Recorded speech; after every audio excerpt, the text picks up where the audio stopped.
होती है। बगल में ही श्री प्रोदत्त ब्रह्मचारी जी के यहाँ संकीर्तन भवन में एक बहुत अच्छे महापुरुष रहते थे, पूज्य श्री कवि जी महाराज। पवित्र कान्यकुब्ज विप्रकुल का जन्म था, मिस्र ही थे, विरक्त महात्मा थे और संस्कृत के बहुत अच्छे पंडित थे।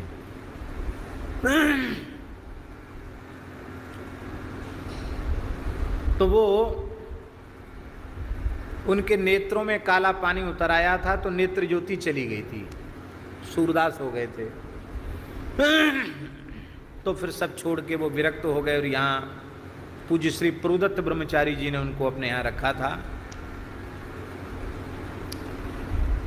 हमारे महाराज जी के पास वे आया जाया करते थे और हमारा उनका संबंध इस प्रकार से जुड़ा कि उन्होंने महाराज जी के सामने अपनी एक वेदना व्यक्त की।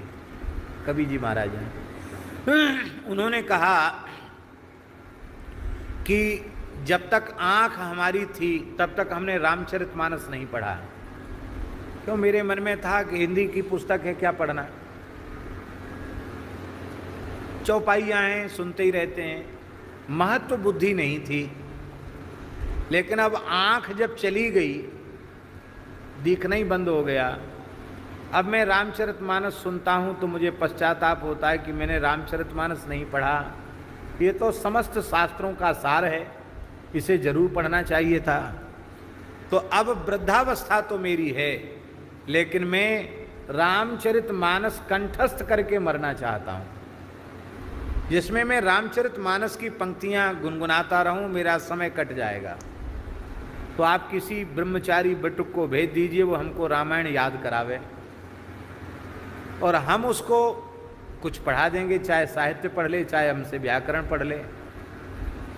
तो तब हम गुरु जी के पास जाना आरंभ नहीं किया था, तो लघु सिद्धांत महाराज जी के चरणों में हो गया था हमारा। तो उन्होंने कहा, महाराज जी ने कहा कि लघु सिद्धांत तो इनका हो गया है, अब ये सिद्धांत कौमुदी पढ़ेंगे। बोले ठीक है, हम देख तो सकते हैं, तो हमको ये पढ़ के सुनाएंगे, हम उसका व्याख्यान करके पढ़ा देंगे।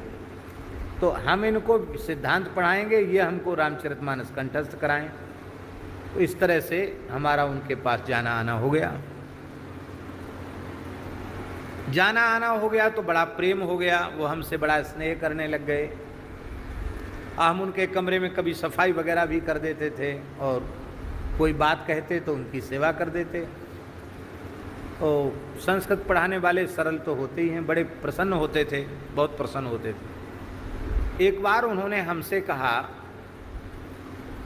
कि हमारे जो पितामह थे वो बड़े उच्च कोटि के उपासक थे भगवती के, उनको तंत्र विद्या के बड़े ज्ञाता थे। और हमारे पितामह के पास जो है तंत्र, वो सब मंत्रात्मक है, उसमें कोई अशुद्ध वस्तु खाने पीने वाली बात नहीं है, केवल मंत्रों का ही प्रयोग है। और मारण, मोहन, उच्चाटन, स्तंभन, वशीकरण, आकर्षण, ये सारी सिद्धियां मेरे पितामह को थी और उन्होंने कृपा पूर्वक मुझे दिया। पर मुझे कोई सुपात्र नहीं मिला। तुम सुपात्र मिले हो तो कहो, तुम्हें समस्त मंत्रों का तुम्हें उपदेश और विधि का उपदेश कर दूं। और तुम ये तंत्र बहुत जरूरी है आजकल के ज़माने में। कोई दुष्ट साधु ब्राह्मण को परेशान करे, अबला स्त्री को परेशान करे, तो ब्राह्मण मंत्र के द्वारा ही उसे दंडित करते हैं, तुम उसे दंड दे सकते हो। तमाम कथाएं सुना दी उन्होंने, हमारे मन में भी थोड़ा आकर्षण जग गया। तो मैंने उनकी बात पूछ करके, सुन करके कहा कि यदि आपकी आज्ञा होवे तो मैं पूज्य महाराज जी से पूछ लूं,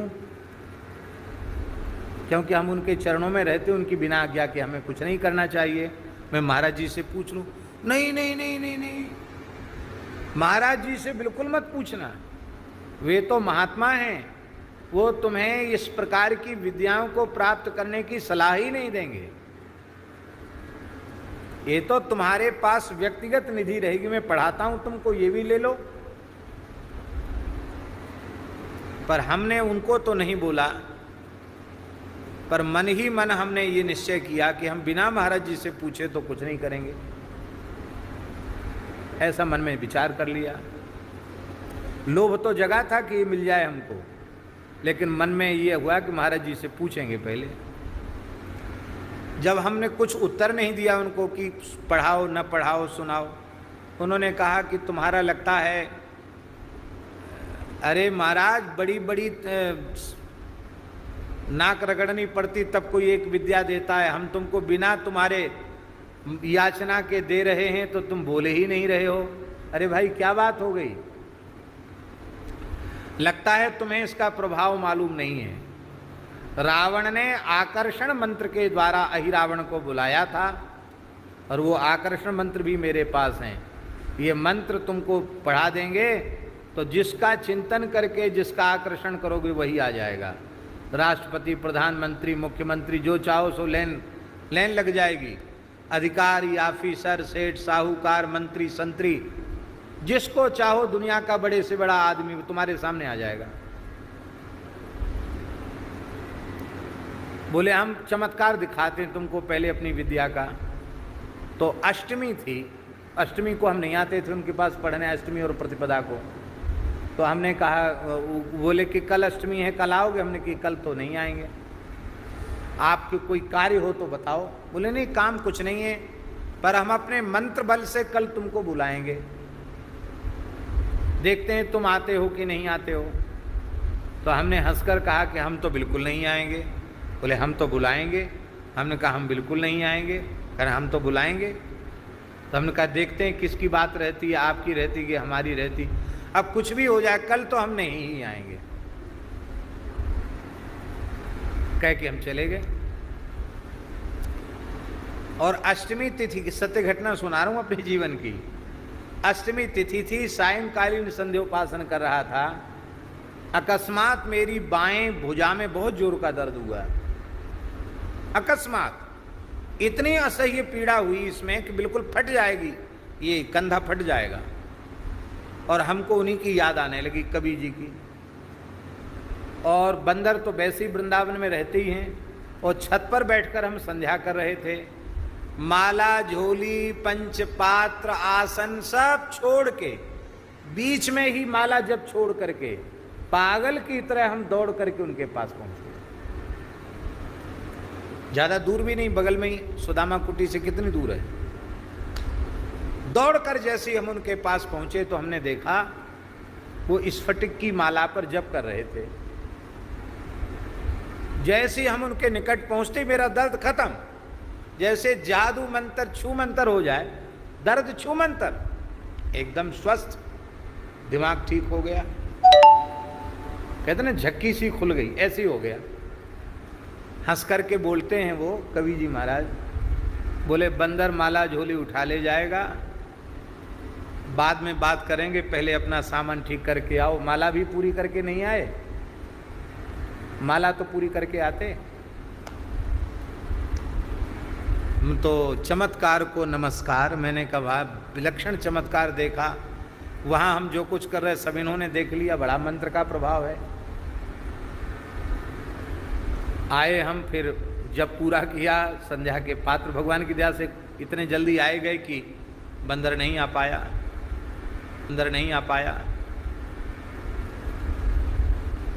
और इस चमत्कार को, इस पूरी घटना को मैंने महाराज जी को सुनाया, सवेरे ही सुनाया। महाराज जी बोले तुम्हारी पढ़ाई पूरी हो गई, अब उनके पास पढ़ने नहीं जाना है। मैंने महाराज जी को कहा कि महाराज जी अरे कुछ बता रहे हैं महात्मा, कुछ मिल जाए तो अच्छा है। महाराज जी बोले दंड विधान ईश्वर के हाथ में रहने दो, अपने हाथ में दंड विधान मत रखो। साधु में, ब्राह्मण में तितिक्षा होनी चाहिए। तुम्हें भागवत में तितिक्षु ब्राह्मण का इतिहास मालूम नहीं है। क्रोध में अविवेक से ही क्रोध उत्पन्न होता है, और क्रोध से ही दूसरे को दंड देने की भावना उत्पन्न होती है। और आपके पास सकाम लोग इकट्ठे होने लग जाएंगे, इसका मारण कर दो, उसका मोहन कर दो, उसका उच्चाटन कर दो, और ऐसा काम करने वाले वो नरक जाते हैं। तुमने ये विचार नहीं किया कि वे महात्मा स्वयं क्यों नहीं ये सब काम करते हैं। स्वयं तो रामचरितमानस पढ़ रहे हैं, तुमको तंत्र मंत्र सिखाना चाहते हैं, इसलिए पढ़ाई तुम्हारी बंद। हमने कहा जो आ गया, हटा लिया मन वहां से। 2 दिन 3 दिन हम नहीं गए, 4-5 दिन नहीं गए। कवि जी महाराज एक विद्यार्थी लेके महाराज जी के पास आ गए, बोले ये ब्रह्मचारी जी नाराज हो गए हैं क्या बटुक जी, ये पढ़ने नहीं आते हैं, क्या बात है, नाराज हो गए हैं क्या, या आपने मना कर दिया है इनको। महाराज जी बोले कि आप इनको व्याकरण पढ़ाने के नाम से बुला रहे थे, अब आप दूसरी पढ़ाई पढ़ाने लगे, इसलिए मैंने ही मना कर दिया इनको। हमसे बोले कि मैंने मना किया था, तुमने महाराज जी को बता दिया। हमने कहा हम तो महाराज जी के पास हैं तो उनको बिना पूछे कुछ नहीं करना चाहिए, बता दिया। तो बोले महाराज जी अब गलती क्षमा करो, सही बात यही है जो आप कह रहे हैं, ठीक है, वैष्णवों को ये सब काम नहीं करना चाहिए, भजन ही करना चाहिए। उन्होंने भी यही कहा, बोले हमारी रामचरितमानस अधूरी रह जाएगी, आप इनको भेज दिया करें। उनका महाराज बोले ठीक है, आप और दूसरी चीज़ मत इनको पढ़ाना, तो भेज देंगे। फिर हम उनके पास जाने लगे। फिर महाराज जी से बोले कि हम कुछ तो कोई मंत्र तो इनको बतावें। बोले कोई वैदिक सरस्वती जी का मंत्र बता दो, तो विद्यार्थी हैं, सरस्वती मंत्र जप लिया करेंगे। तो उन्होंने फिर नवरात्रि आ रही थी, एक सरस्वती जी का मंत्र बताया, बोले इसको इस पद्धति से जपना, जप लिया।